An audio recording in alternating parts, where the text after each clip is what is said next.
for the clock to click over to 2:30 here.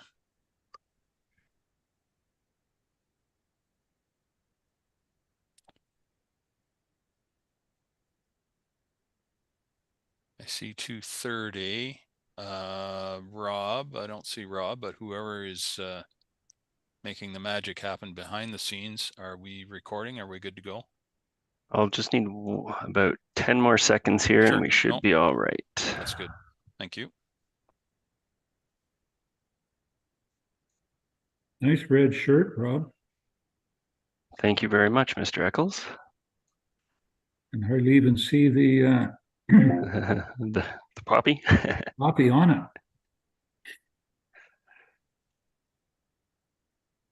Okay, Mr. Warden, we're good to go.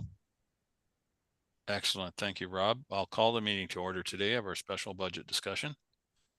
Is there any declaration of interest related to any item on today's budget or today's agenda?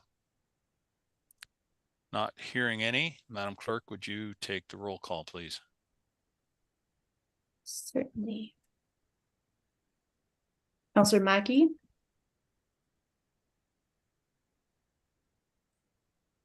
Present. You, Councillor Carlton. Present. Councillor McQueen.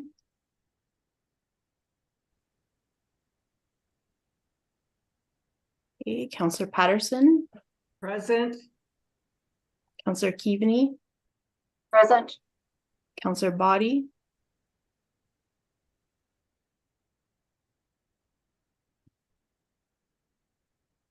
Warden Milne. Present. Councillor Borneo. Present. Councillor Eccles. Counted for. Councillor McKay.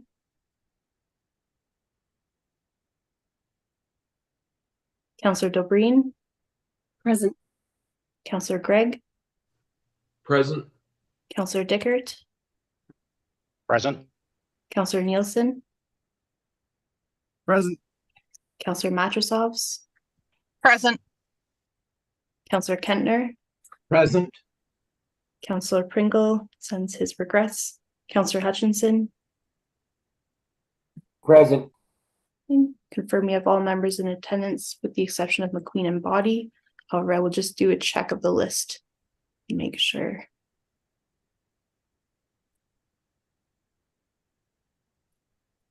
And I expect they will be joining momentarily.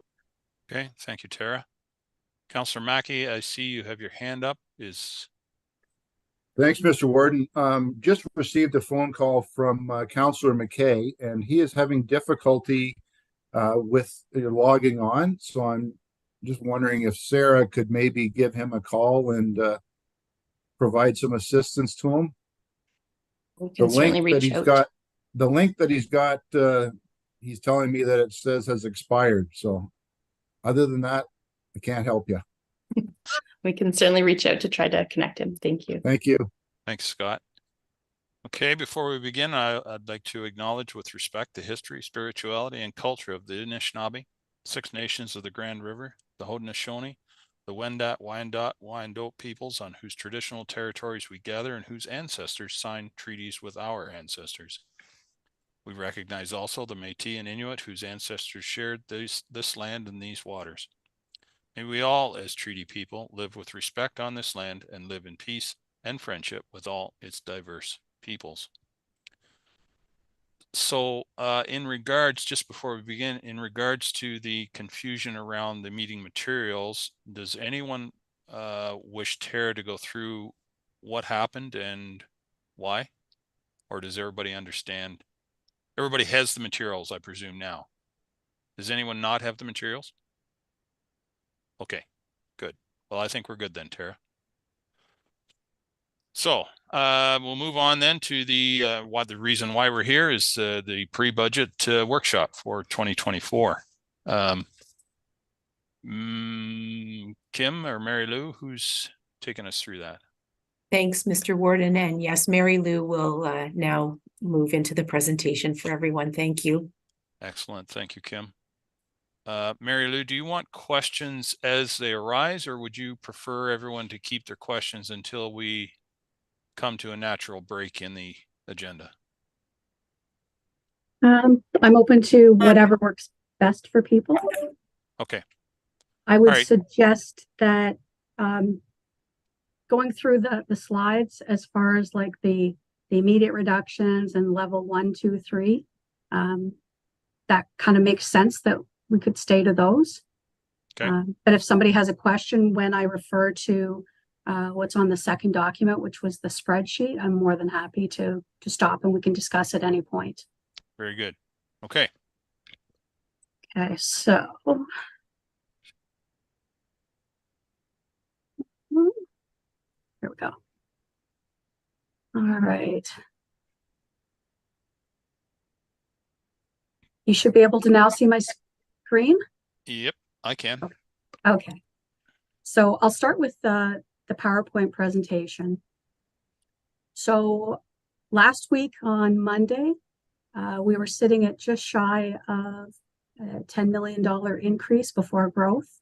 And that was reduced to 8.4 million after growth, which was a 12.12% increase.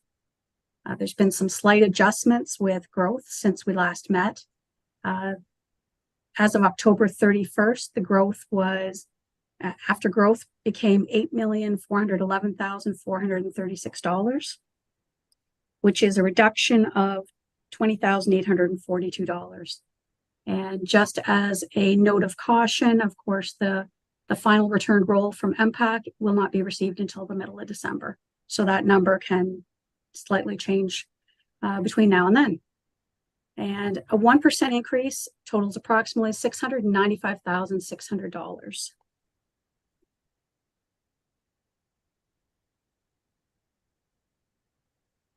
So the purpose of today's meeting, since our meeting on October 24th, senior management reviewed budgets and provided a list of expenditures to review with you today that are levy funded and not required by legislation. So to recap, we have some potential reductions to budgeted expenditures that we'd like to discuss with you and obtain your thoughts on any recommendations that you make for reductions. If there's something you require further information, background analysis on today's information, and just to talk about the next steps prior to preparing the draft budget package that will be published for December 1st for our first meeting on December 8th. So the changes are listed in order of increasing impact to the public and or the county.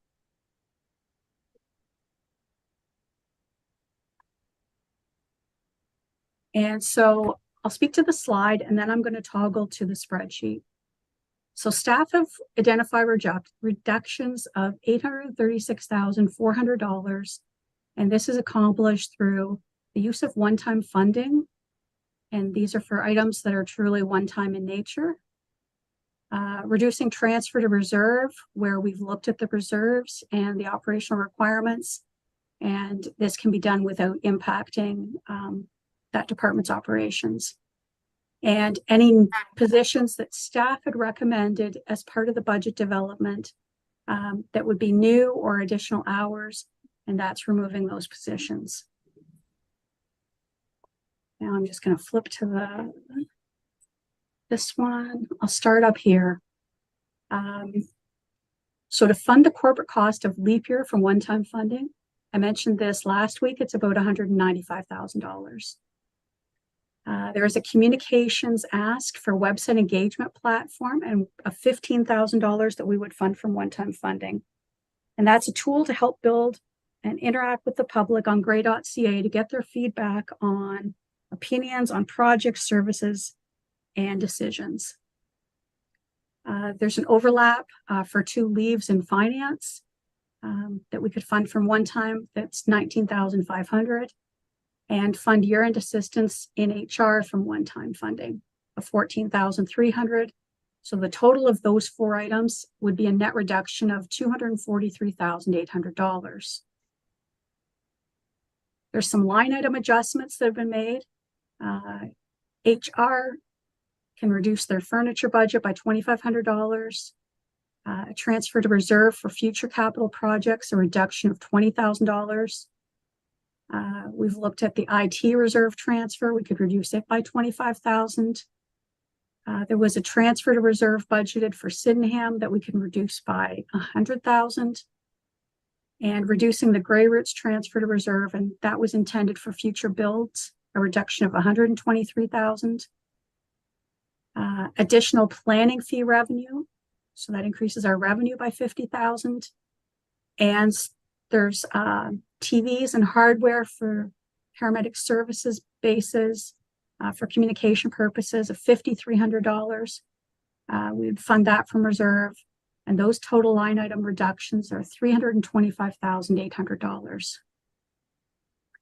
Then there's the removal of positions and added hours that were recommended by staff for the 2024 budget. If we reduce and remove the admin support that was to be shared by IT and communications, 61,600. There was an additional business analyst position for IT that was requested. It was in the budget for 83,100. A half an FTE for custodial at Sydenham campus of 39,100. And a Grey Roots program assistant for $53,000. And as well, there was an increased request for maintenance hours at Grey Gables of $30,000. And so those first four positions, they were not in the budget for a full year. They were phased in starts. So the total of all those reduction of new or added hours comes to 266,800. And so the total of the one-time funding, the line item adjustments, and the removal of new or additional hours reduces the budget by $836,400. And that's an approximate 1.2% reduction to the levy.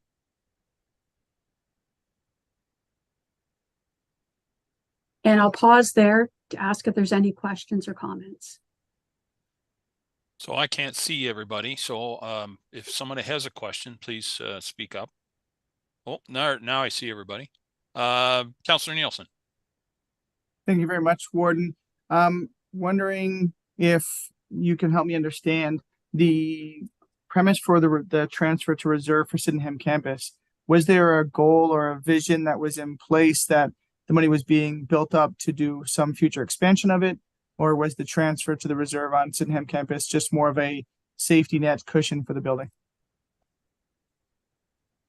For you, Mr. Warden. Yep. So for Councillor Nielsen, this wasn't to expand the building. It's for life cycle improvements. So based on a building condition assessment, we've determined that if we reduce the reserve, there could be years that it is in a negative balance, but overall, the corporate reserves will be sufficient. Okay. Any other please use your hand or your digital hand, so to speak. That way it can keep them in order. I don't see any more. Okay, Mary Lou, you want to carry on with the next adjustments, I guess? Or potential adjustments? Okay. So staff is recommending that the changes I've listed now, that they be incorporated in the budget. Councillor McKay. You're not. Oh, Maybe I'm- sorry, Councillor McKay. Mackie. Mackie. Sorry. That was Kim's fault. She I'm led so- me into that one. I'm so sorry. See how easy that is? It just happens. Sorry, Scott. Go ahead. Thank you, Kim, and thank you, Mr. Warden. I'm just wondering, Mr. Warden, if council wants to recommend these changes now that have been requested by staff. I'm certainly prepared to move that we support those recommended changes, but I'm not sure how you're wanting to go through all this.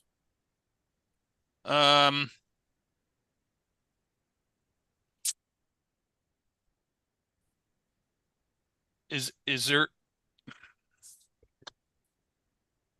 Well, yeah, let's do that. If you want to put that motion on the floor, we can do that.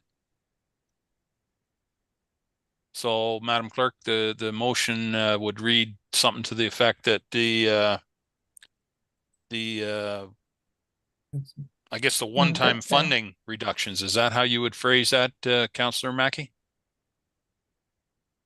For all of the level 1 impacts. If you No, could- those are No, next. no, No, no, those are next. Sorry, no, okay. the adjustments that have been or are being recommended to be funded through one-time funding. Okay. Yeah, the adjustments made in the presentation for the November 3rd meeting and the staff recommendation that was just provided to us, that is what I am recommending we proceed with and give authorization to change in the budget. Okay, to incorporate. Yeah. Is there a seconder for that motion? Again, I can't see everybody, so, You have 3 people's hands up, Mr. Warden. okay. Councillor Dobreen, Councillor Carlton, now there's 4, Councillor Eccles and Councillor Councillor DeBreen, if you'll second that, that'd be wonderful. Any discussion on that motion? Maybe Mary Lou, if you could, or Sorry. whoever's, Mr. Warden? just a second. Whoever's controlling the power. There we go. Thank you very much. Okay, Councillor DeBreen, are you seconding the motion? Certainly, I'll second it, but I did have a question. Okay, that's actually. good. I'll give you the floor now. I just wanted to be sure we had a seconder. So thank you. Go ahead, Councillor DeBreen.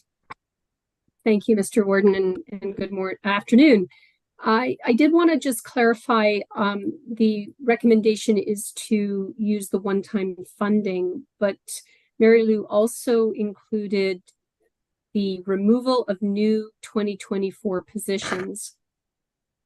And I wanted to know, one, is that part of that recommendation to move forward? And my question to Mary Lou or to other staff is, what risk are we entering into by not providing those additional positions? Thank you. Who would like to deal with that one? I can speak, Mr. Warden. Okay, please, Kim. So first of all, I understood that what Councillor Mackey was proposing was that all of the pre-meeting reductions, that total 836,400 or 1.2%, those were the reductions that we were approving at this time. And if I have got that wrong, please do let me know. Second of all, with regard to any risk with new 2024 positions, there's always challenges that staff think carefully before we ask for new positions. We know that that's an expense and a challenge for everyone. We determined that much of this work would simply need to be either foregone. In the case of a business analyst, we simply wouldn't be able to move forward with projects in IT if we don't have the staff. And others would require, other staff potentially to work overtime or in other ways to try and juggle to make sure that we're meeting requirements. Follow up. Sure. Thank you, through you, Warden, to Kim. And that is one of my biggest concerns is, foregoing work, provided, it wasn't necessarily something that it was been nice to have, but the increased workload for staff that may already be overburdened is something that we need to consider as far as morale and health, wellness. And so I do have a concern with some of that, but I will defer to staff's recommendation and hope that we can find a way to ensure that training and staffing are protected. Okay, thank you. Councillor Carlton. You're on mute, Sue. Sorry, Sue, you're muted. Sorry, There you go. I took the hand down, not the mute off. Thank you, Mr. Warden. I guess I have a concern with voting on pieces of this without having seen the whole thing together in one go. I think there may be pieces of this we might come back and say, not putting funds into reserves now is going to have a big impact down the road. Somewhere we have to catch up on that. So I think I'd sooner look at the whole thing at the end and not vote on it piecemeal all the way through. And so that's just my opinion. Thank you. And certainly, what is being proposed to be voted on here right now is what will be included in the draft budget presented on December 8th. There will still be opportunity to make adjustments beyond that, of course. And if we need to make those changes then, as you described just now, we can still do that. The purpose, as I understand it today, is to simply give staff some direction as to what to include in the draft budget for presentation on December 8th. So if there's something in particular that you think, in hindsight needs to either come out or go back in, we can still have that conversation December 8th and beyond. Okay. All right. So the motion in front of us is to at this point adopt the the total reductions prior to today's meeting, which is 836,400. Is that correct, Mary Lou? That's the right number. That is correct, yes. That's the correct number. And is that your intent, Councillor Mackey?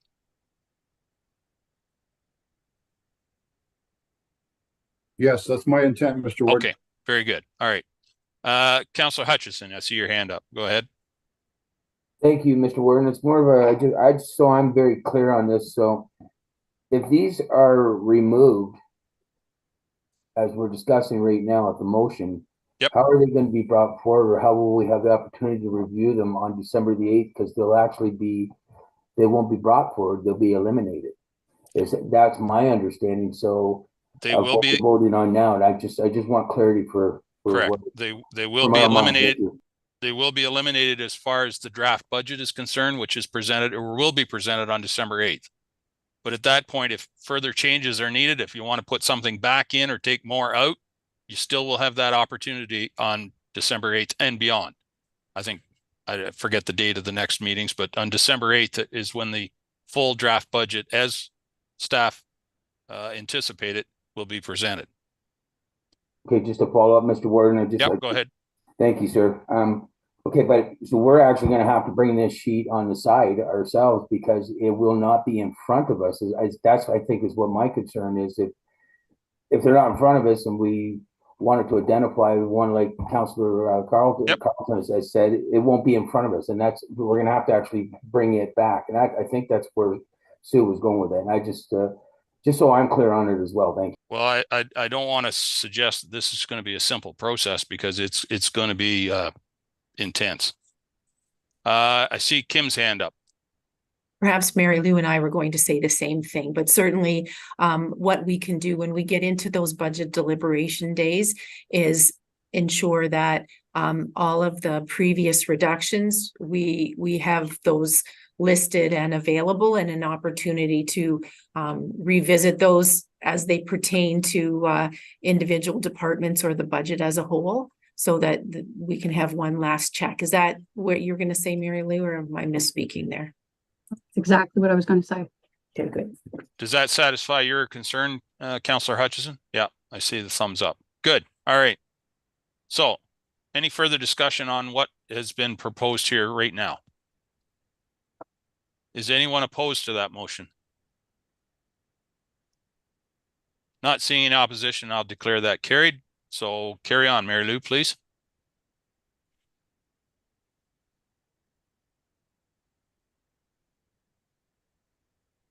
Okay. So the level 1 reductions. So, when we prioritize these and we met as senior management and looked at where everything fit, the commonalities with level 1, they're mostly internally focused. Clients or service levels, people really wouldn't see a difference externally. Some will negatively impact the morale, the staff development, and the potential for future operations. And things like staff training and wellness budgets would likely have the greatest negative impact on the county. So I'll just give a little bit of a context. So what's in level 1, level 2, and level 3, we're bringing these forward because we've been asked to come back and say what is not legislatively required. So in no way are we saying that, you know, these are the things that you should do. We have just brought these merely for your consideration and for us to have a discussion as to what your thoughts are. And now I'm just going to flip and I'll bring up the level 1 discussions. So there's things such as I'll say that these things have been many of them are long-standing items supported by prior councils, or perhaps even this council last year. And then there's a few things that have been relatively new in nature, and we'll identify anything that is that was new to the 2024 budget. So it's been a long practice that there's long service awards, and they start at 10 years and up. What's included in the current draft budget are long service awards that total about $15,000 across the entire corporation. With council, if we eliminated senior management from the catering, from the lunches, that would reduce about $6,000. There's currently in corporate management training $100,000, and that's across the entire corporation, and we do offer that up to member municipalities as well, as if we had added space. That 100,000 does things like crucial conversation training, supervisor training. I'd say things that are all important when we recruit new people, and in knowing how to manage people appropriately. If we reduce that and do what is legislated and only do health and safety training, we could reduce that budget by $90,000. So we would leave $10,000 in it. Departmental budgeted training. We would need to do a deeper dive and look, because some is mandatory and required, you know, such as long-term care, paramedic services. They have base hospital recertification, so mandatory training. Transportation does winter and spring training with their teams. Some has been mentioned if it's professional development and job offers. So that was something a little more than we could tackle to turn around in less than a week, and wanted your thoughts on that. The 2023 wellness budget corporately was $25,000. There's been a request to increase it by $5,000.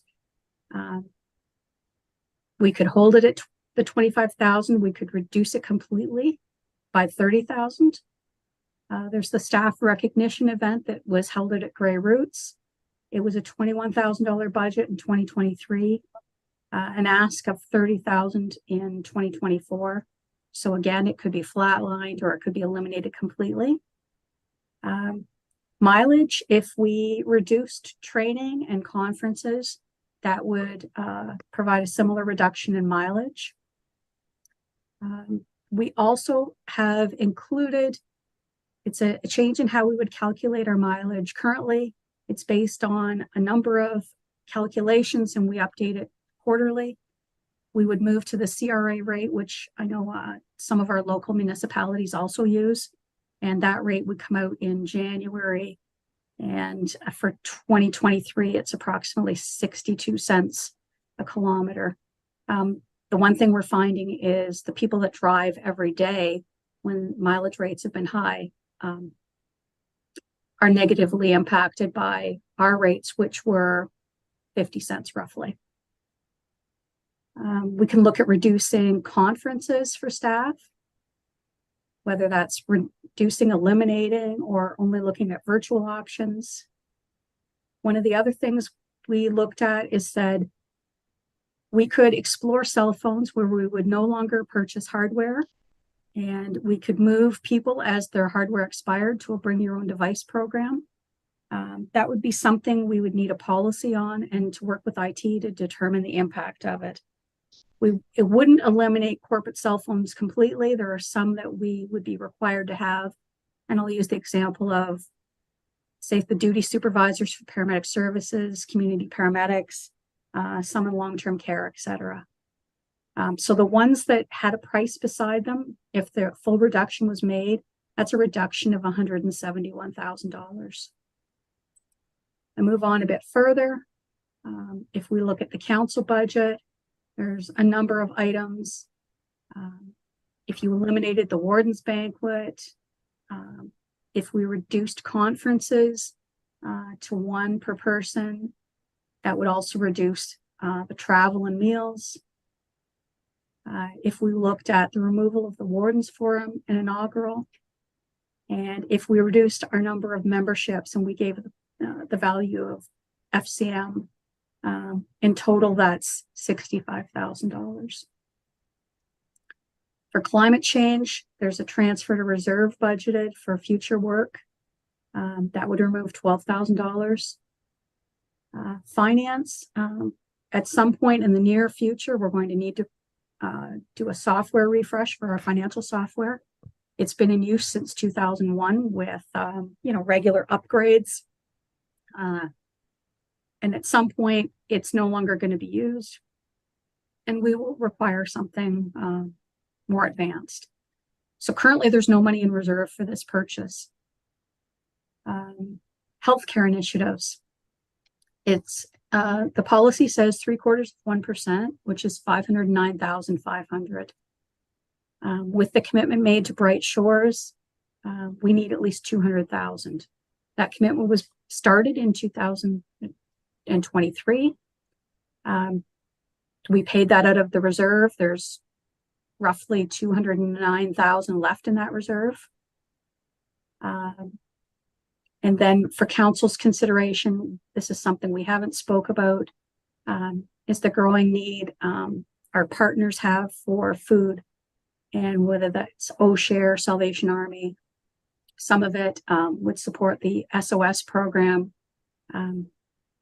So if we had $509,500 that the policy says we would put in reserve, and we know we need at least $200,000 for the contributions for Bright Shores, and say we wanted to leave $100,000 for our community partners for food, that would be a reduction of $209,500. The health unit increase, if we mitigated that using Safe Restart funding for 50% of the mitigation, that would reduce the impact on 2024 by $158,000.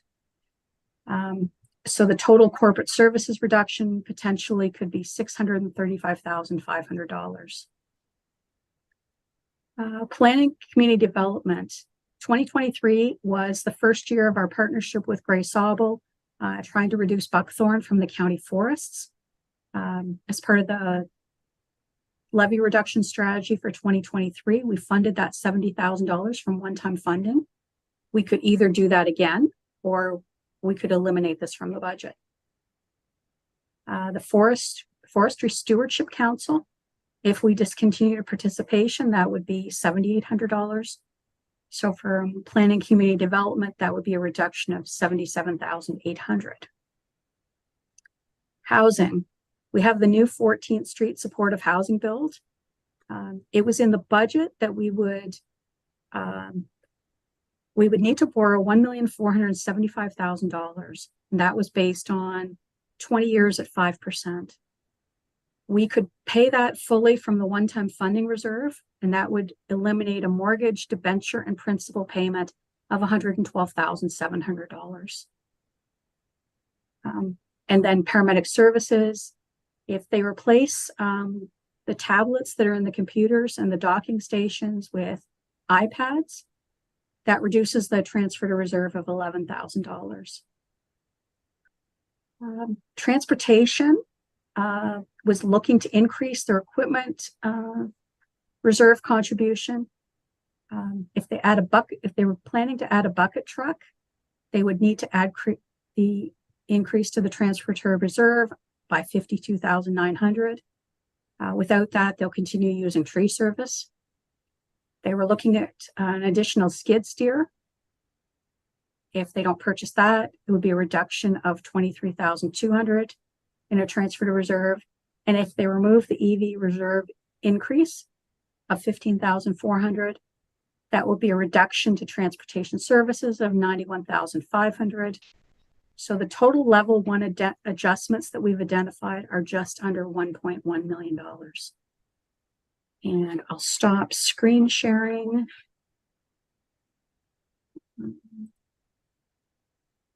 Get my screen back.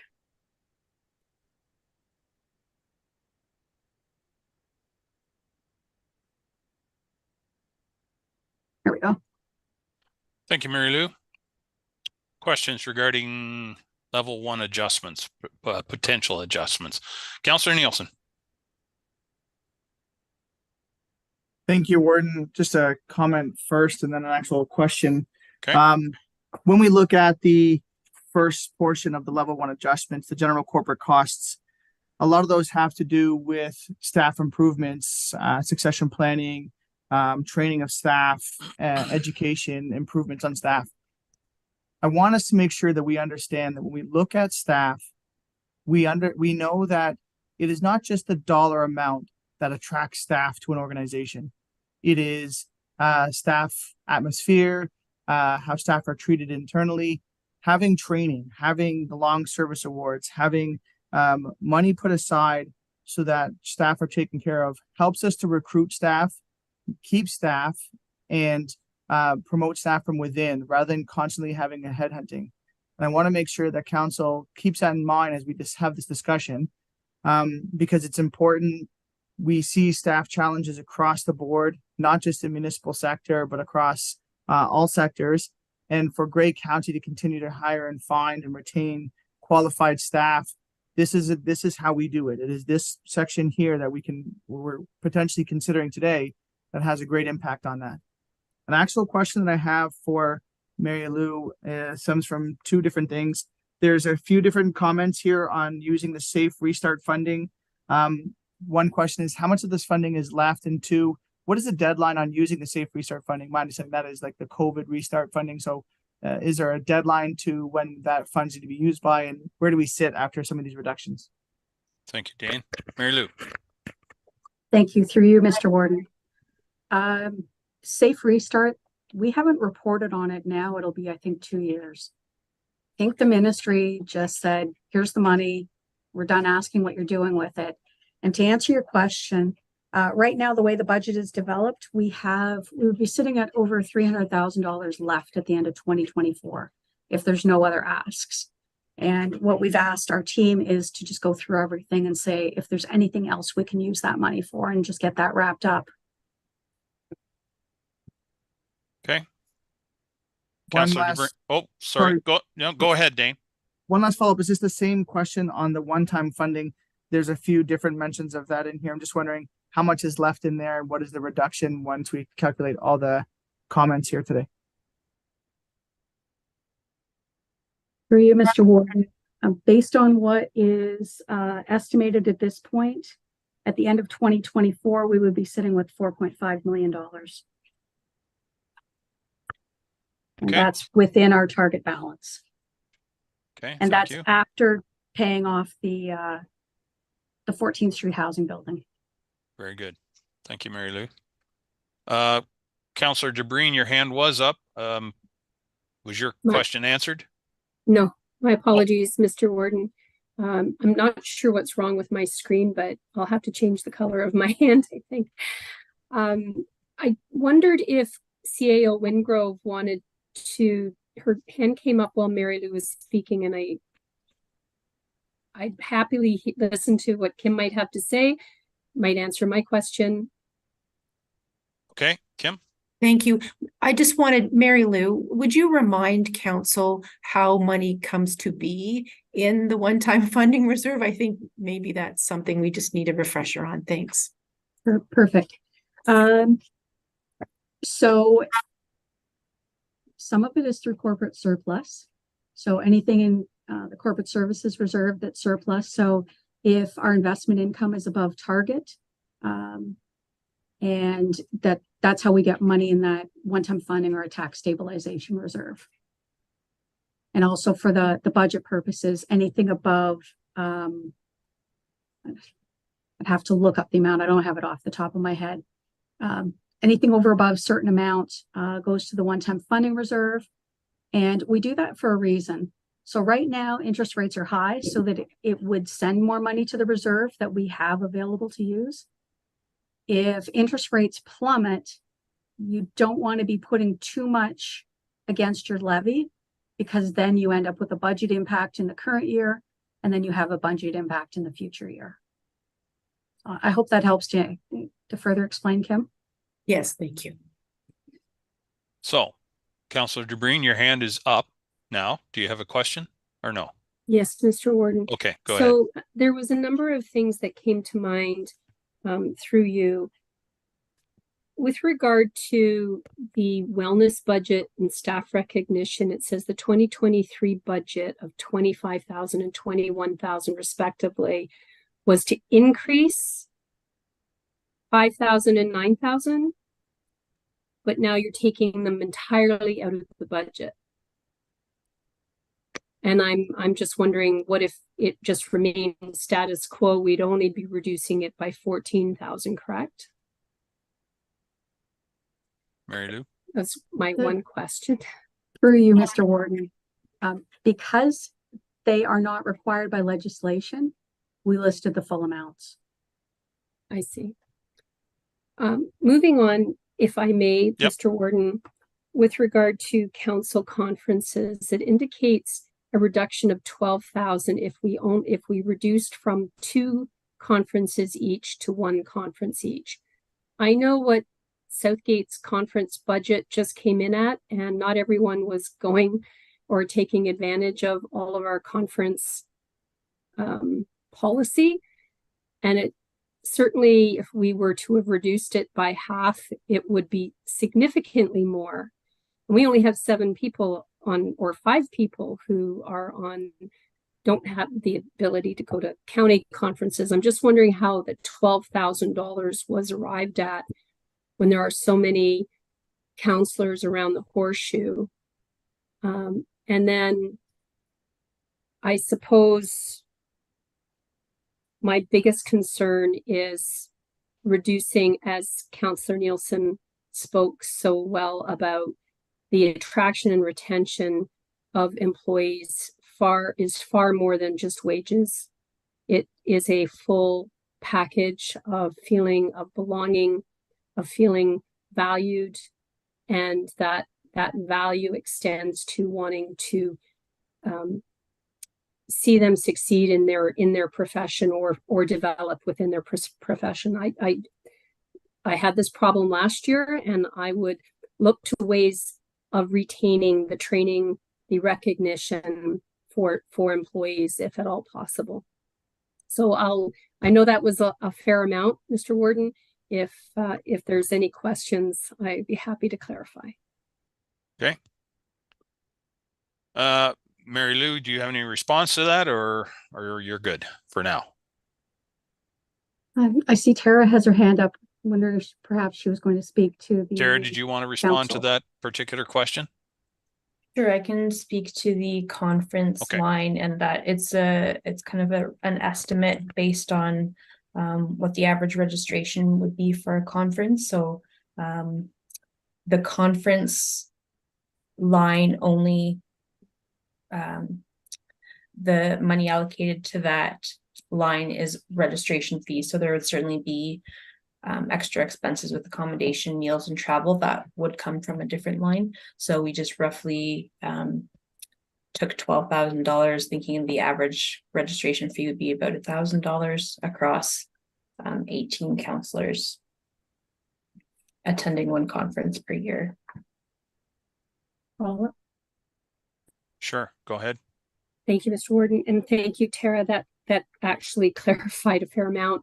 So in addition to the 12,000, if we were to forego the 2 conference entitlement, if we want to call it that, there would be additional savings in accommodations, mileage, and meals that in some cases, the hotel is more than the conference registration. And that has not been factored in if I look at the chart, it hasn't, or has it somewhere? I guess it has 7,000. Yes, it was factored in at an approximate cost of $7,000. Thank you very much. Kim, did you want to chime in on those particular issues, or is your hand up for a different reason? I'm sorry. No, it's not. It shouldn't be there. I apologize. No, that's okay. Councillor Matrosovs, please. Thank you. Through the chair, a couple of questions that I had marked here in this section.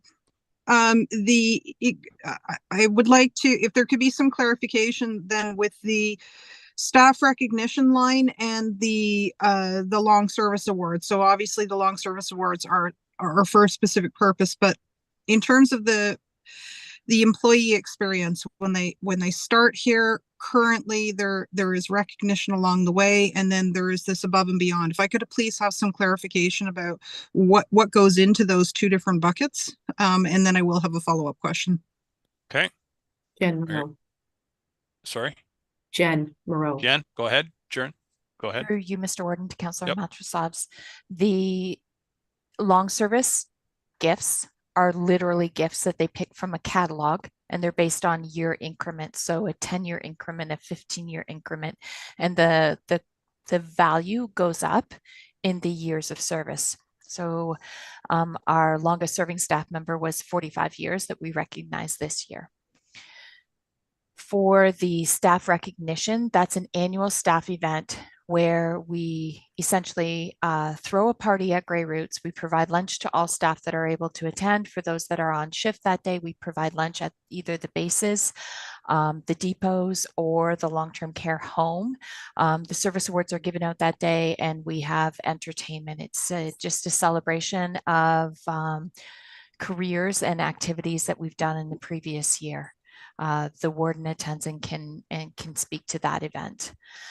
Was that all you asked, just about the service awards and the staff recognition, Councillor Matrosovs? Did I cover it for you? Yes, thank you. That was Okay. that answers my first question. Thank you. Just So- before just before you go to your second question, Councillor Matrosovs, Yes. I do want to speak to the staff recognition day, and as Jen pointed out, the warden does attend that and helps hand out the long service awards.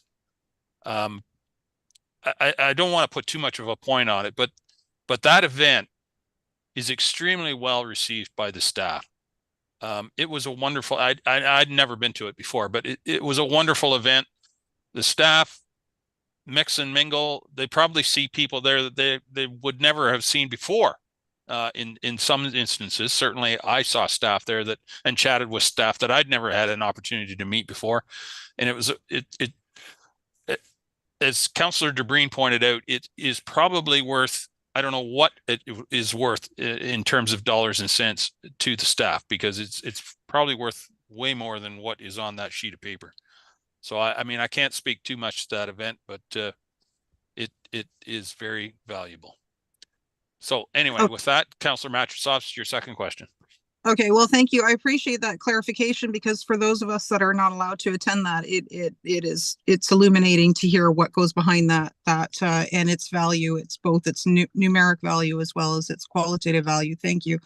Yep. And given that relationship question, my second question is and it seems like a small number when we're looking at big picture items here, but the council day catering to eliminate SMT. One of the highlights of and I'm assuming this refers to when we meet at council afterwards, we gather and we have lunch together. And I think it's a crucial and a valuable opportunity to be able to sit with SMT at that time, as well as council colleagues. And so my question is what is the other cost part of council day catering? What would be the council members total? Because quite frankly, if we were to eliminate one, I would rather eliminate both and bring my own lunch and still sit down with my council colleagues and be able to sit down with SMT at the same time. To me, that would be more valuable than the actual catering cost. So that would be my question on that one. What is the other figure that isn't shown in terms of council day catering? Good question. Mary Lou, she's looking. Mr. Warden, I think Tara has that number. Oh, Tara, go ahead. Sorry. Go ahead, Yeah, Tara. sorry, I could do a quick calculation here if I just have a moment. We look at usually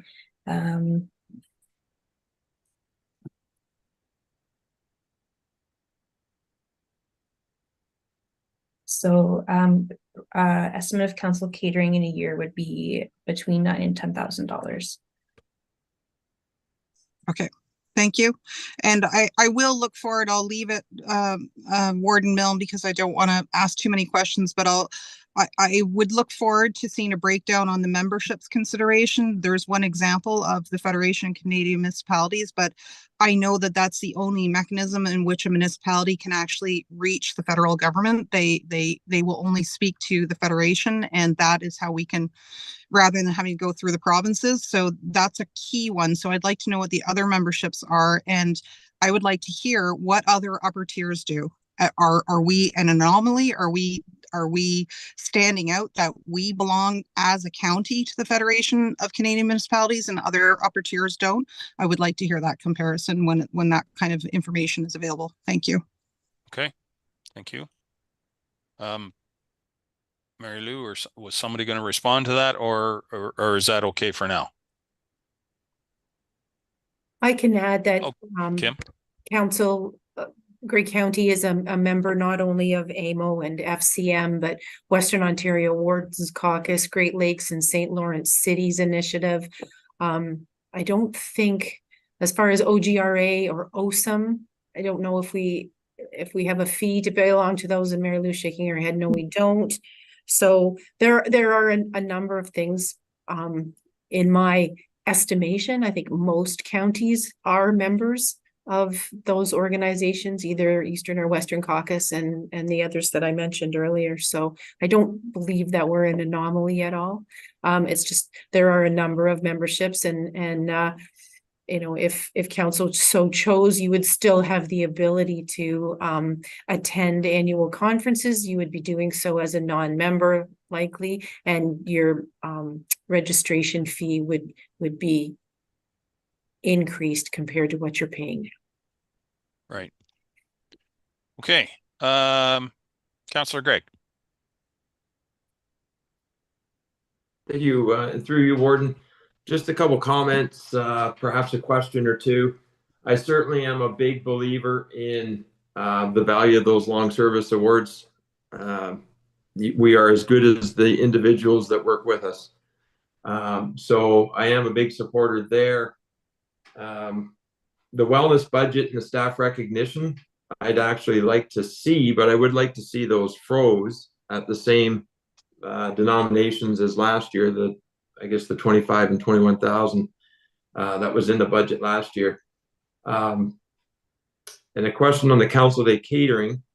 But before I get to that, if I'm a proponent of keeping certain things in the budget, then I have to work diligently somewhere else to remove further or offset if I can.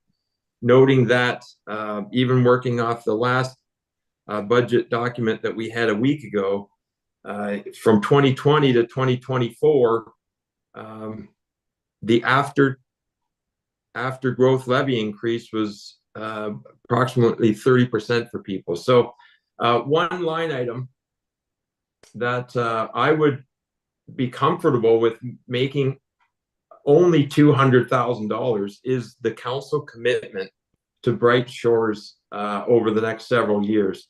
That's the item under healthcare initiatives. 0.75% is $595,000.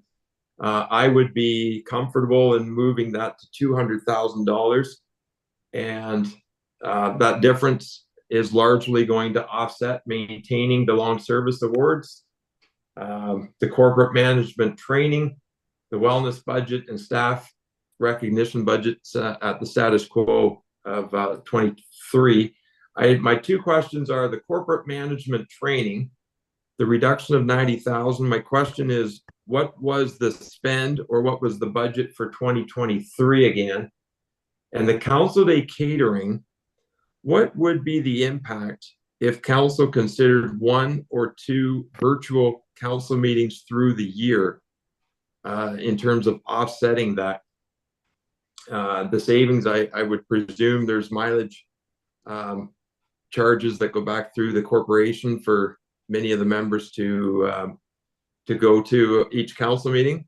And then there would be the subsequent savings in the catering costs for 1 or 2 meetings. So by such an action there, that would offset the elimination of that line item, because I agree with Andrea. I think there is value in sitting with the senior management and learning on various project status and different initiatives and so forth. So those are my comments at this time. Thanks. Thank you, Scott. Now, I was there a question specifically in there, Scott? Yes, there was. Oh, there's Jen. Okay, Jen, go ahead. Through you, Mr. Warden, Councillor Gregg, the amount in corporate management training for 2023 was approximately $83,000. The additional $17,000 was for a planned management competency leadership program that we were going to try as a trial. It would offer 30 seats, and we would have offered a number of those seats out to lower tier as well, to see if we all are comfortable with the learning and competencies for our emerging managers and leadership team, which is why it became 100,000 this year proposed. Very good. Thank you, Jen. Councillor Keaveney.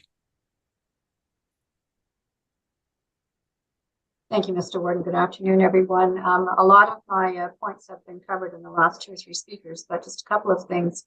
Certainly, I agree with continuing to support the long service awards. We did eliminate those in Meaford, and I know staff retiring were disappointed. And I think it's equally important, as others have said, to continue with some form of recognition for staff. In Meaford, we do not a meal, but sort of an hors d'oeuvres, finger foods event where people still have a chance to mingle. And I think that mingling is the important part of that. I did have a question in relation to conferences, which is showing no amount here. If staff are needed to attend a delegation, I'm just wondering how that factors into this particular portion of the budget. Oh, who wants to take that one? Mary Lou. Thanks, Mr. Warden. So the conference budget would include if staff attended AMO. It might be, for example, some of my team, my deputy and I attend Municipal Finance Officers Association. Director McNabb attends like the Ontario Association of Paramedic Chiefs, etc. So there's a wide number of conferences that are listed in that, in addition to anybody that attended AMO, OGRA, etc. Okay. Kim. Sorry. And further to that, Councillor Keaveney, your question about staff and delegations, I guess our recent experience has been that delegations have been maybe all in a single day, and perhaps it could be arranged that a staff member who was needed for the delegation could simply attend the conference on a single day rate rather than attending the entire conference, and then you wouldn't have the depending on where it was, I suppose if it's nearby, they could, in Toronto or whatever, they could go and come back in the same day. That wouldn't work very well for AMO though, because it's a bit too far, but that would be one way of minimizing costs there. Okay. Councillor DeMarine. Thank you, Mr. Warden, and thank you, Kim. I would hesitate on eliminating the senior staff that attend the conferences where minister delegations are, where we have an opportunity to attend minister delegations. Simply that in the case of, CAO Wingrove, the opportunity to meet with other CAOs and the benefit of the CAO being there with council is tremendous.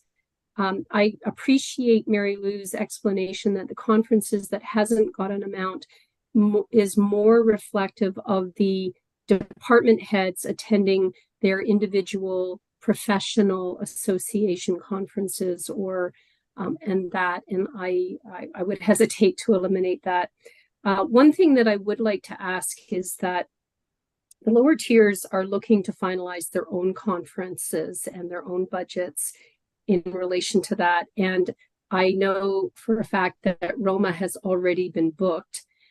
So I'm not unsupportive of reducing my attendance at only one conference if that will aid in preserving the staff training. However, it's unfortunate that Roma's already been booked. Thank you. I see Councillor Bordignon has his hand. Ross, was your comment related to what Councillor DeBreen was just talking about? No, I think I'm just wanting to, sum up a little bit from my point of view, if I may.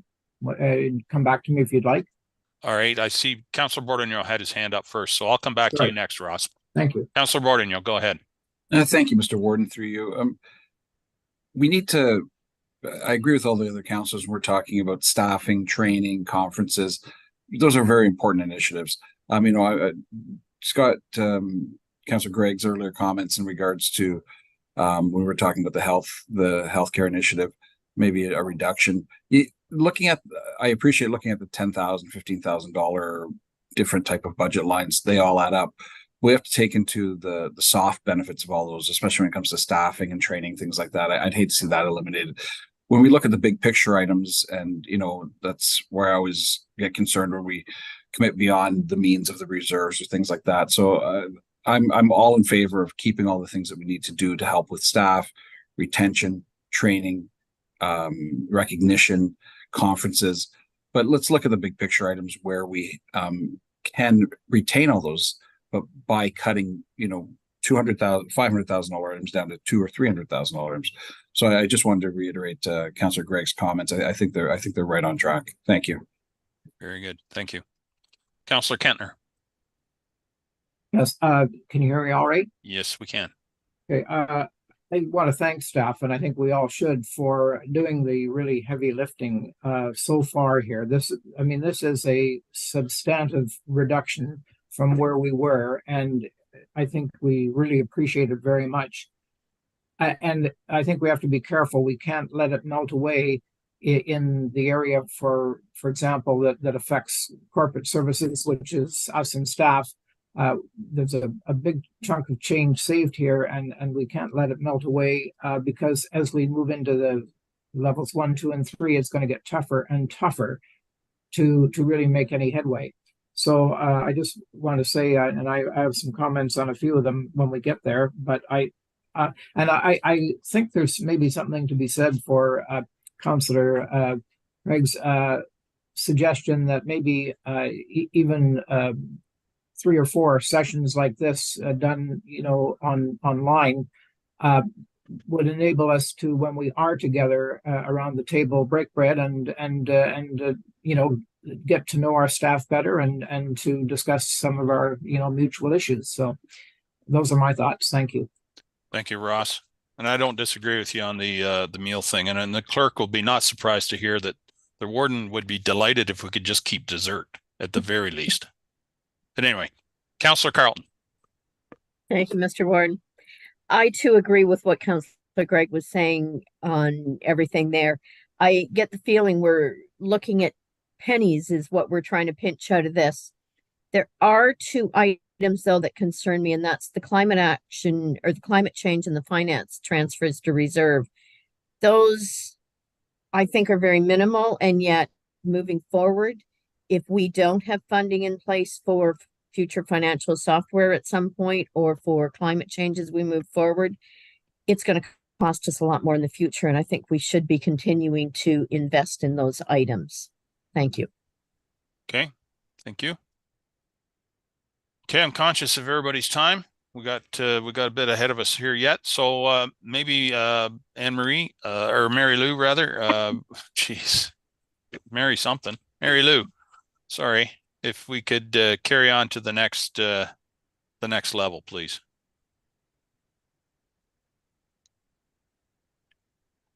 All right. Just call me Rick or something like that. I don't know. That's okay. When I first started, somebody that sat in a neighboring cube consistently called me Mary, and so I started calling him a different name. Now there's staff appreciation. That's right. So level 2 reductions, these have a deeper cut, so it would impact our services, the partners that we work with, and potentially our vulnerable residents. And some of this would require changes to bylaws or agreements. And if I scroll down and we start looking at those, we've made a commitment to the Children's Safety Village. If we discontinued that, would be $16,000.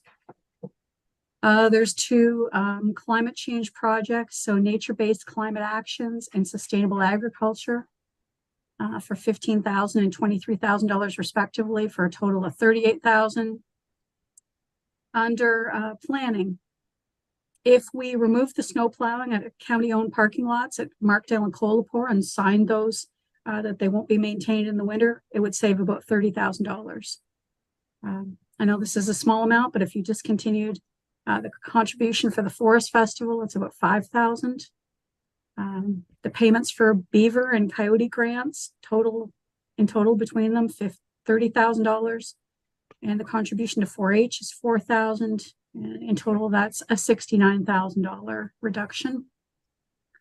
At Grey Roots, if we remove the archive and collection summer student positions, that's $23,300. You move into Ontario Works. So these are things that we fund for people that aren't our OW clients.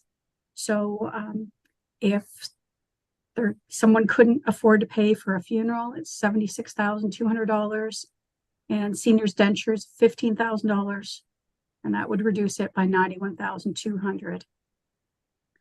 Our early on budget does not require municipal contribution. If we remove that, it's $159,800. And I will say that there is an early on review that's currently underway, and they're expecting the results of that review in December. That money funds not only our own early on, but it funds early on centers that are operated by some of the childcare centers. In the social services budget, these items have been here for quite a while. They're social initiatives. So there's low income family support for children with unmet needs of $5,000.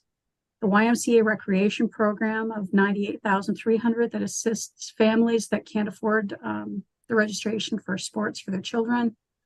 The mental health funding we pay through an agency for children of $97,700. We fund United Way 211 program of $19,900. There's the Community Drug and Alcohol Strategy Task Force of $20,000. Same for the Grey Bruce Poverty Task Force, and the Bruce Grey Data Information Sharing Collaborative of $5,000. The money we fund Beaver Valley Outreach for recreation, homelessness, the Good Food Box of $9,500, and the contribution we make to Safe and Sound for their rent of $24,000. And as you can see, those all total $299,400. For long-term care, they had requested outdoor contract security. So this is for the parking lots when people are coming out at, say, 11 o'clock at night and getting to their cars, $23,500. If we didn't implement that, there's a suggestion we encourage people to use the buddy system. If we reduce the contract social worker to a minimum funded requirement at Lee Manor, that's the one of the 3 homes that has a budget in excess of what's provided by the province. That would be a reduction of $13,400. Each of the 3 homes has a levy-funded daily food per diem for raw food of 68 cents per day. Over the course of the year, across 3 homes, that's $78,400. And those three items for long-term care would be a reduction of 115,300. In September, you saw the paramedic services review with the ORH recommendations. In total, that requires just under $500,000 to implement the recommendations, and it's a phased-in strategy over 11 years, and phase it in to avoid spikes in the levy. That amount is just shy of 500,000. If we reduce the service level increase for 2024, it's $116,900. Community paramedicine for long-term care. If we move those so there is no levy requirement, it would be a reduction of $56,200, and that would reduce the service level. So we would reduce hours that CP is available. There was a request to increase peer support. And if we reduced that and left it at the amount in the 2023 budget, it would be a reduction of $11,300. We have more public access DFibs in the community. There's been an increase in the budget ask of $12,600. If you reduce that to what the 2023 amount was, that would be the reduction. Kevin uses an ORH modeling tool to look at what impact you would have for any service level adjustments and what that does to a response time. If you remove the modeling tool from the budget, that would be a savings of $10,200. Currently, community paramedic staff share stethoscopes. Kevin had asked for an additional $4,000 so that there would be no sharing. And if we reduce the promo on public relations, so we have a first responders week, we provide teddy bears for children at accidents, etc. That would be a reduction of $5,200. If you implemented all those changes, it would be a reduction of $216,400. And so the level 2 adjustments, if everything was implemented, would be a reduction of $1,028,400. Thank you, Mary Lou. Questions? Councillor Kentner. My question is, if we took that $78,400 out of the long-term care budget for raw food, does that mean there are no apples or oranges or bananas served in the homes? Jennifer? Thank Good you. afternoon. Through you, Warden Milne, to Councillor Kentner. So what it would mean, well, initially the additional per diem was implemented by council to support the purchase of local beef and enhance the overall quality and experience that the residents have during their meal times. So the impact would be, we wouldn't be able to purchase local beef. We would need to do that through our supplier. It is increasingly difficult to stay on budget. So there would need to be significant effort to stay on budget within what's funded by the province. And then the other, I guess, additional kind of impact, right now we're able to use those funds to support, in addition to local beef, resident requests like corn on the cob in corn on the cob season and local strawberries, asparagus, that kind of thing. Well, if I may just say that and children's mental health are the two toughest areas as far as I'm concerned, and I hope we can avoid that. I'm not sure because we'll be looking for other things we can add to the list rather than because we're going to eliminate some, I'm sure. Anyway, thank you. Thank you, Ross. Councillor Keaveney. Thank you, Mr. Warden, and I share Councillor Kentner's thoughts about the children's mental health. $97,700. I just wonder if we could have a bit more information on where that goes and what impact that might have on the organization. Anne Marie, or Yeah, that's me. Yes. there you are. There you Hi. go. Good afternoon. Good afternoon. So the children's mental health funding is goes to Keystone, and it's provided for wraparound services. So we fund that funding equates to about a 1.5 FTE staffing, and they provide intensive services. And they go to the geographic area in which that service is required. Many of our families maybe have issues getting access to transportation because of the geographical location. So this provides funding for that services to be happening where it's required. So it helps usually about 60 high-risk unique individuals and their families a year. Thank you, Anne Marie. Councillor Body. Thank you. I was just wondering exactly what is nature-based climate actions and what exactly is sustainable agriculture? Randy? Yeah. Or Skull? So on the nature-based climate, what's being proposed this year? So we've, of course, have the climate change community practice that's has members from each of the local municipalities. So one of the options that we're looking at is to, there's a number of tree planting grant funding programs that are out there that we're looking to try to partner and collaborate on.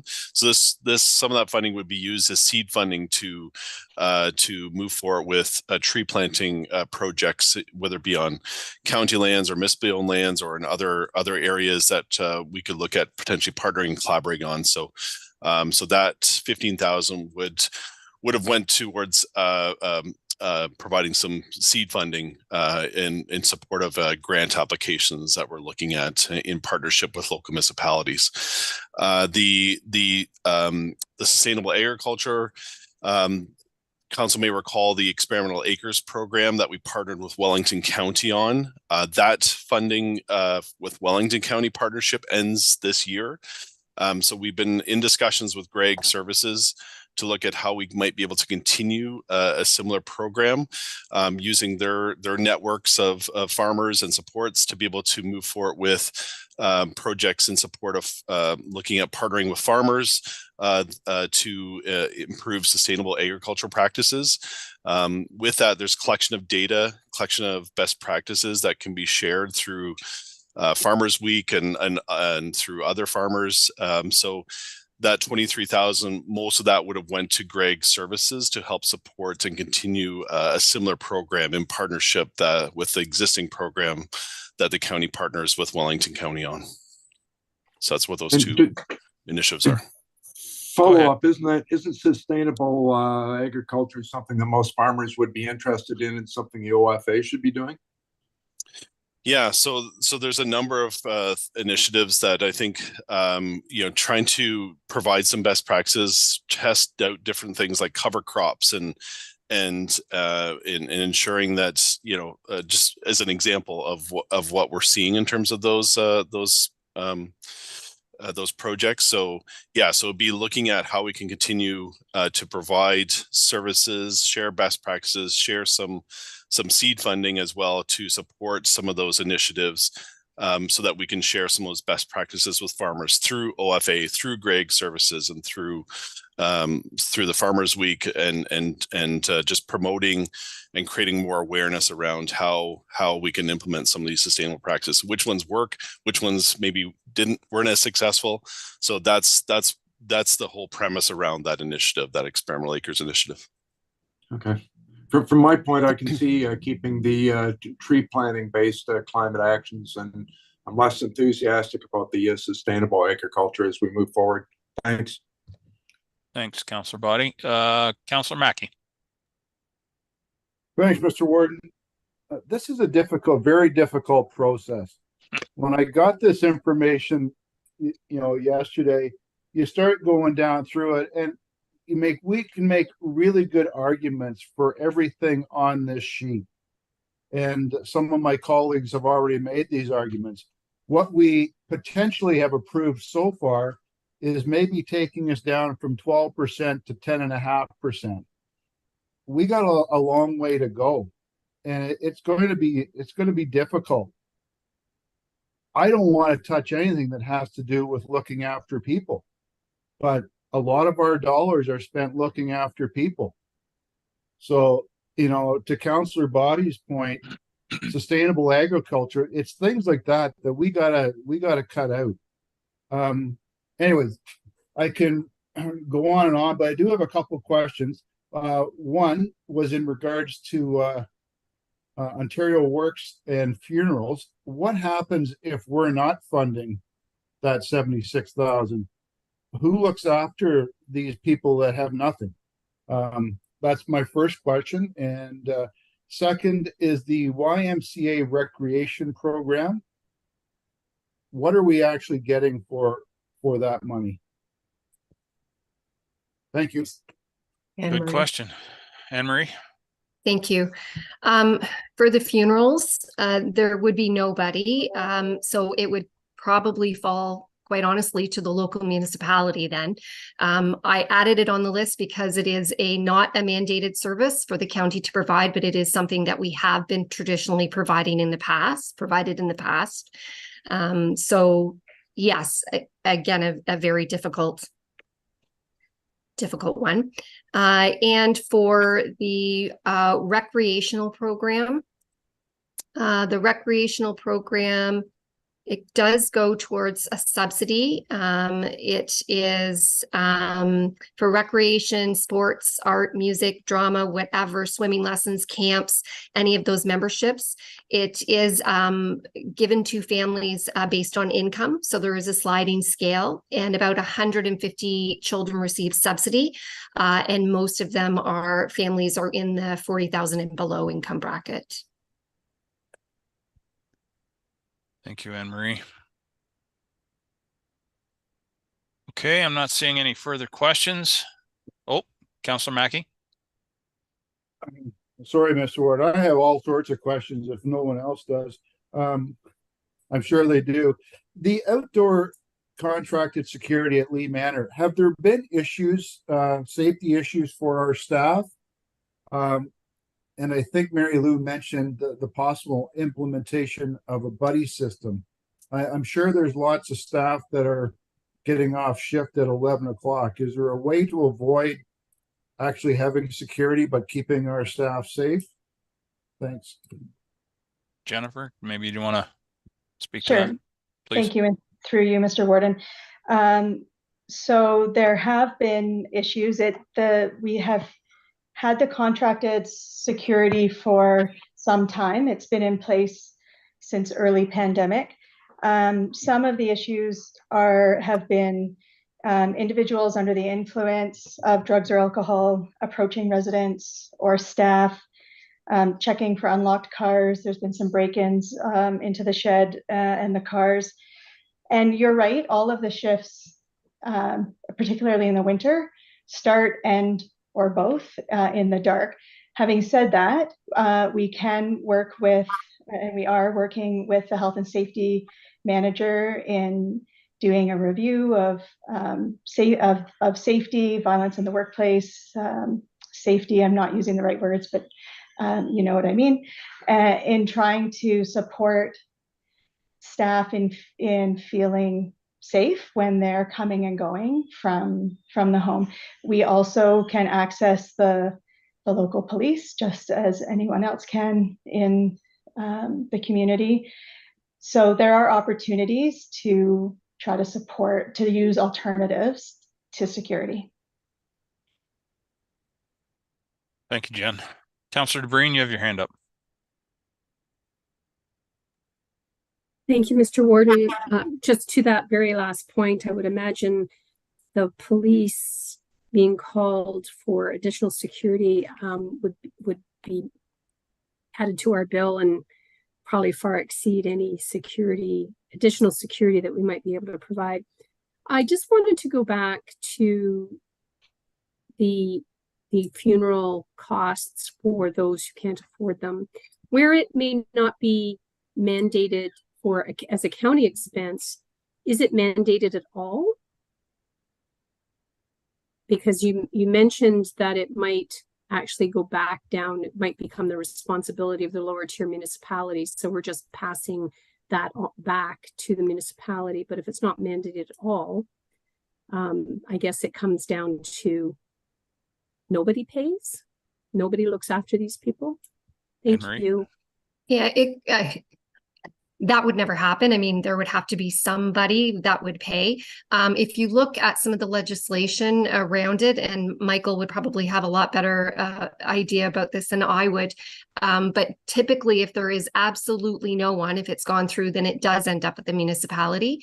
But as I said, this is something that the county has done, and we have a system in place to do it because we do provide those funeral services for people that are on ODSP or OW that do not have funds. That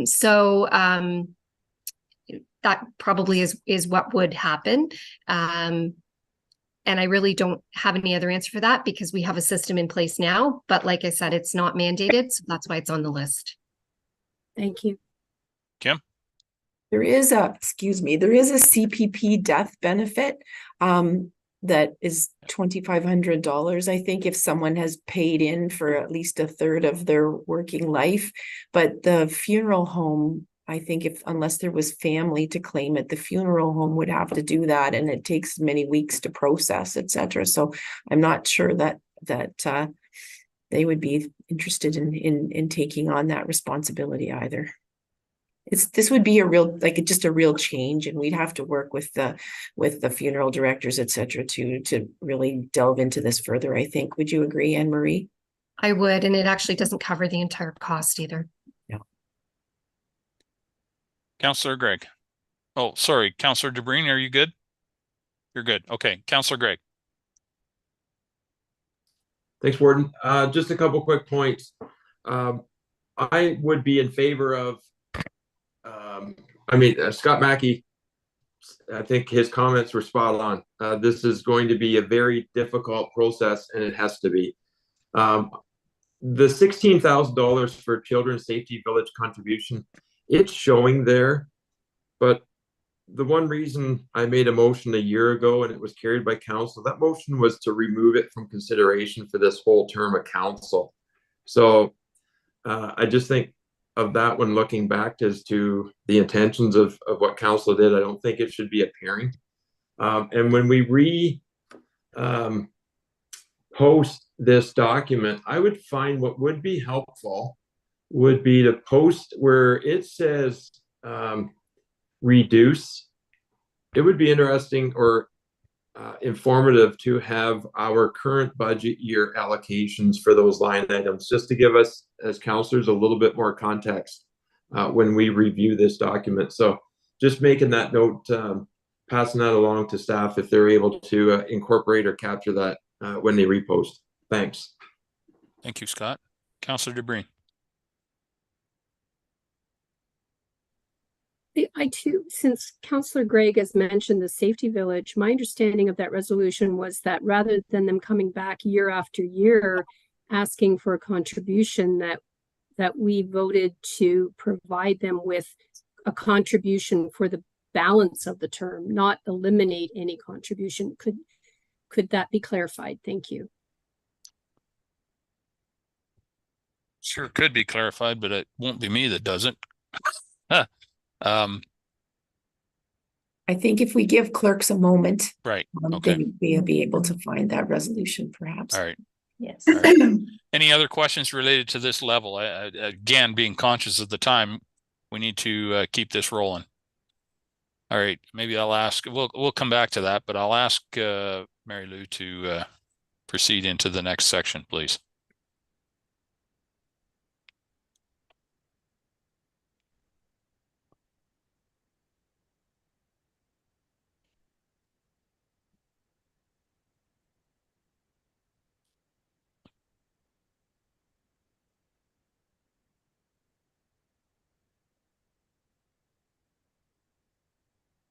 Is Mary Lou muted by any chance?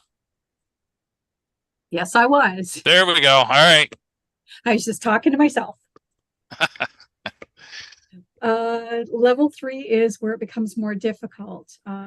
These reductions have the most significant and long-term impact on our county future service delivery, clients, and partners.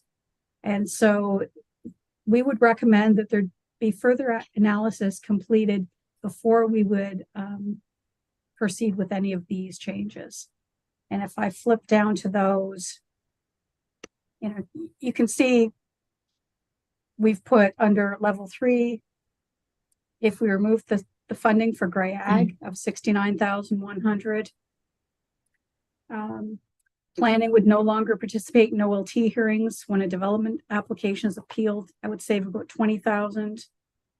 Under level 2, we talked about a reduction in the ORH recommendations.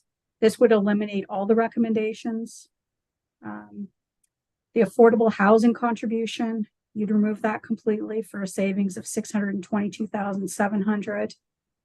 And with regard to our infrastructure assets and especially roads and bridges, this would reduce the transfer to reserve by $1 million. And those adjustments would get us to a reduction of $2,084,300. And I will stop sharing. See, Tara has her hand up, so she's got the answer on the Children's Safety Village. Go ahead, Yes, Tara, please. I have the resolution here. So it read that the Council of the County of Grey provide annual funding of $16,000 to the Saugeen Valley Children's Safety Village for the remainder of the current term of council.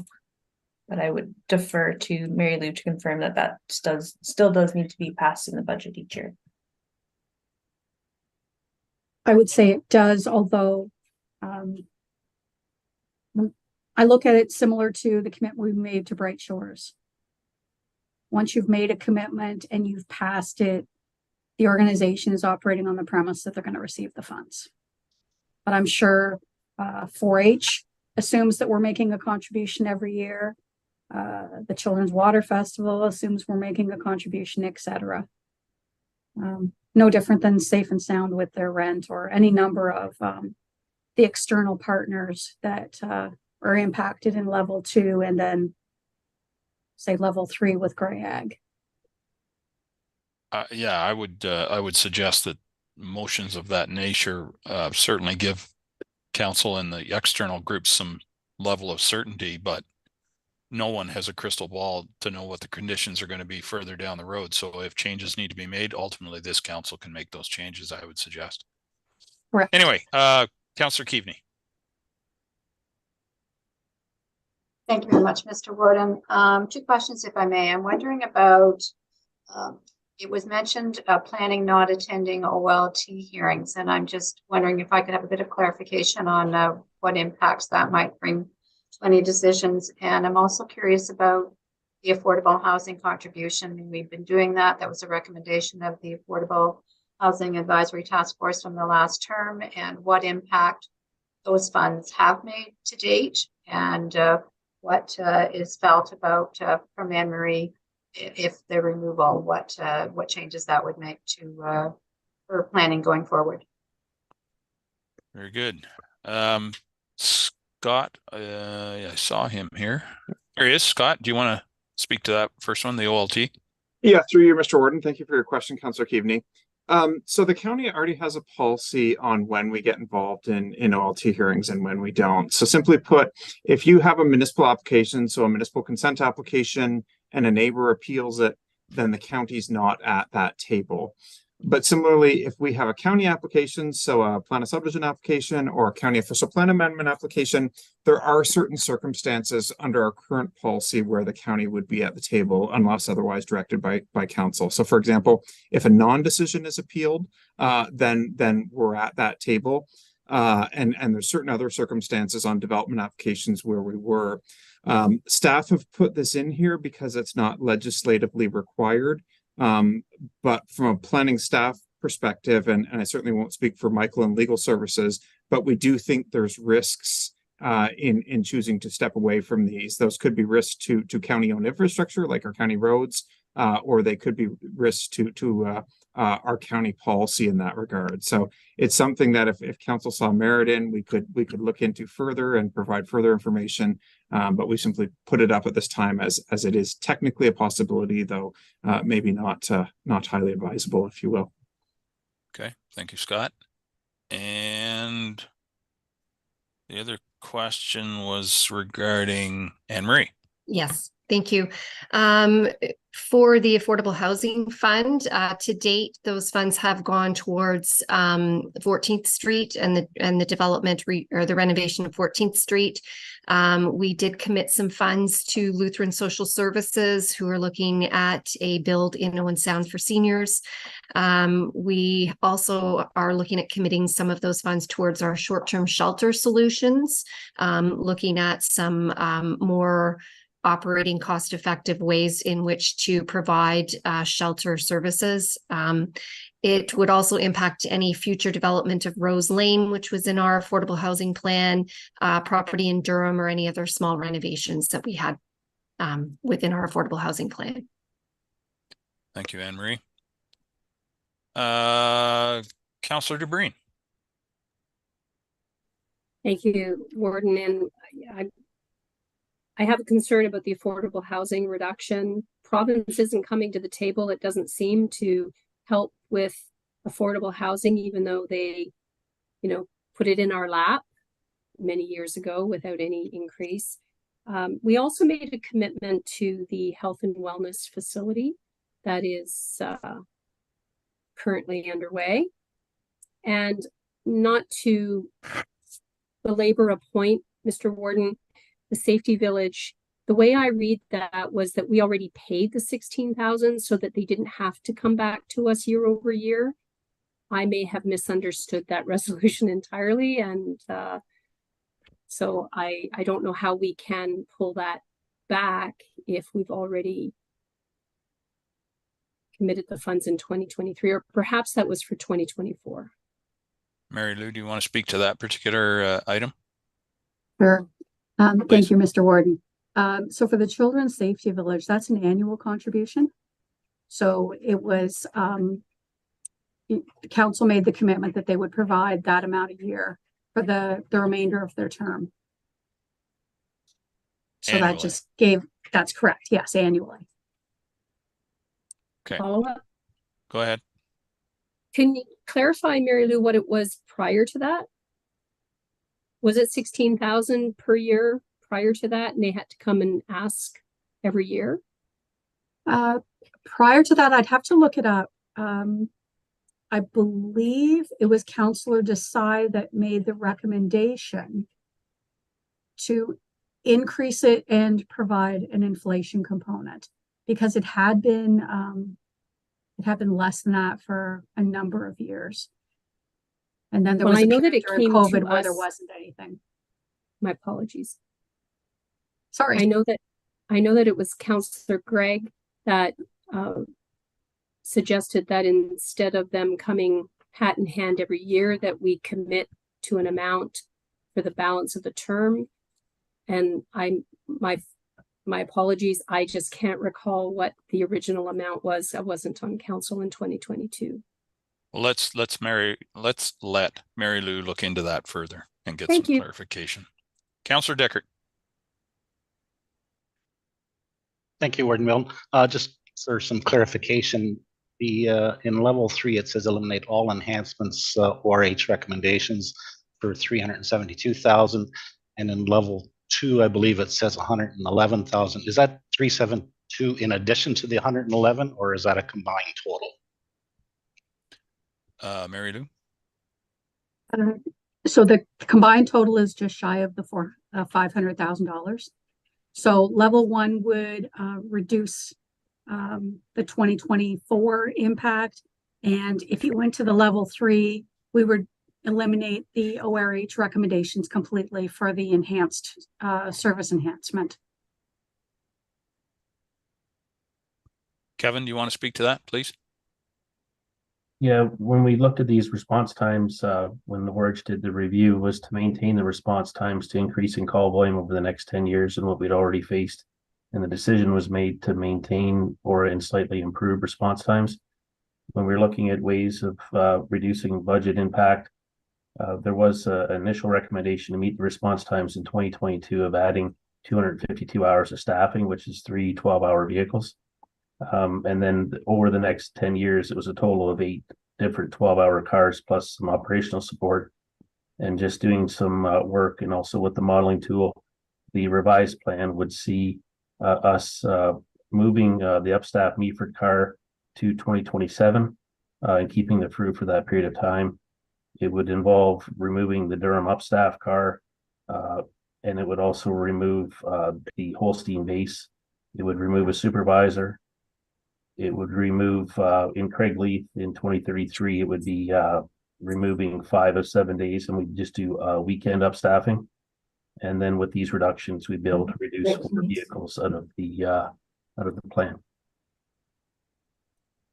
Thank you, Kevin. Warren, are you good with that? Okay. Councillor Matrosovs. Yeah. 15's good too. Sorry.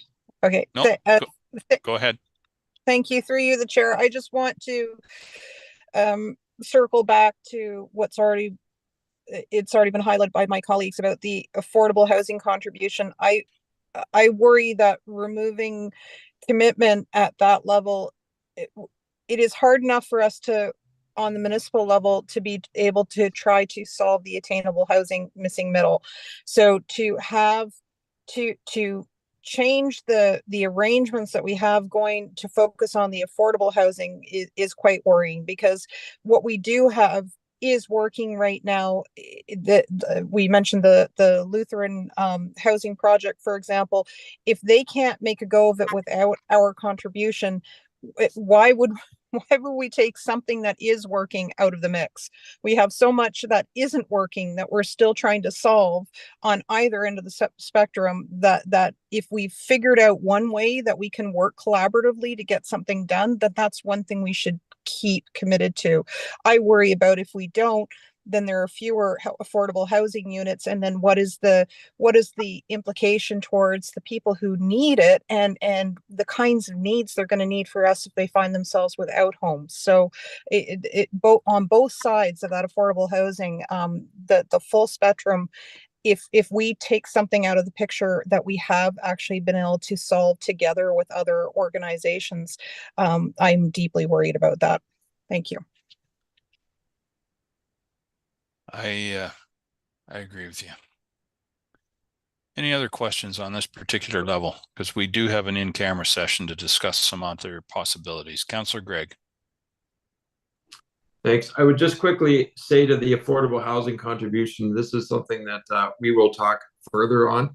The federal government has finally demonstrated what they should have been doing several years ago, and that's coming to the table with funding envelopes to support housing, because it's entirely something that they've dismissed for years, and we should welcome. And also the reduction of the GST is a big consideration that we shouldn't just skip over. It was an unnecessary tax put on the builders several years ago, and it only made sense. So when we talk about partnership builds, there is a consideration that we have to give to the value of that reduction of that 5% on completed units. It's not without impact when you're talking projects of that size. Those are my comments. Thanks. Thank you, Scott. Okay, Mary Lou. To circle back to Councillor Dobreen's question, prior to the $16,000 contribution for Saugeen Valley Children's Safety, it was $15,000.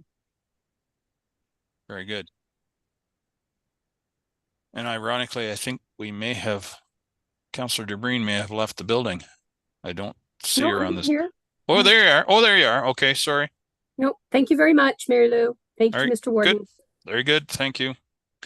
I guess just to kind of wrap up this section here, and what irritates me more than anything is that a lot of these items that we're thinking about pulling out of the budget here are items that the province should be looking after. They're social services items that were never intended to be funded by the property tax base. And I guess I could go on at length, but I won't, other than to say I'm really disappointed. I know the province has their own financial issues, as highlighted by the office yesterday. But man, why is the property tax base paying to bury people? It just doesn't make sense to me. Councillor McKay. Yeah, just to comment on a few things. The burials, it's because we've been doing them for so long.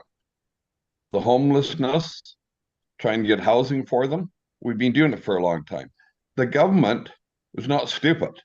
They sit back, they watch the counties, and they say, oh, County of Grey are looking after this. We don't have to get involved.